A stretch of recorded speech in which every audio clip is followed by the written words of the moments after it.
नाज़रीन, JUI सिंध तरफ़ां 6 जून ते कराची में बहरिया टाउन के ॻोठाणनि सां ज़्यादती ख़िलाफ़ थींदड़ एहतजाज की हिमायत मौलाना राशिद महमूद सूमरे चयो आहे त असीं ॻोठाणनि सां गॾु आहियूं। जीअं त अवां सभिनी दोस्तनि जे इल्म में आहे त सभा जहिड़ी सिंध हर आए ॾींहुं सूरनि में ऐं वाॻुनि जे वातनि में आहे।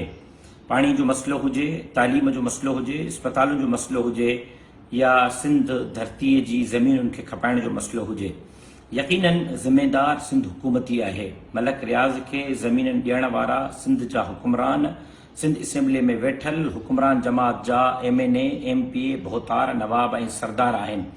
सिंध एक्शन कमेटी पारां 6 जून ते बहरिया टाउन जे मुख्य गेट ते थींदड़ एहतिजाजी मुज़ाहिरे जी जमीयत उलमा इस्लाम भरपूर हिमायत जो ऐलान करे थी।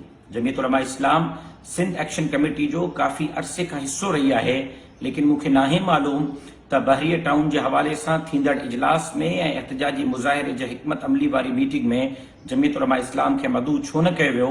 जेकॾहिं कॾहिं के मीटिंग में असांखे सॾियो वियो त ज़रूर इन मुतालिक़ हाल अहवाल थींदो, लेकिन ही वक़्तु इख़्तिलाफ़नि जो, दूरियुनि जो नाहे, ही वक़्तु यूनिटी जो आहे। असां मुत्तहिद थी करे सभा जहिड़ी सिंध के वाॻुनि जे वातनि मां आज़ाद कराइण जे लाइ पंहिंजो किरदारु अदा कयूं। मां सॼी सिंध के अपील करियां थो त 6 जून ते सिंध एक्शन कमेटी जे थींदड़ एहतिजाजी मुज़ाहिरे में भरपूर शिरकत करे सिंध जो केस वड़नि। जमीयत उलमा इस्लाम सिंध एक्शन कमेटी जे तरफ़ां थींदड़ 6 जून ते एहतिजाजी मुज़ाहिरे जी धरणे जी भरपूर हिमायत जो ऐलान करे थी।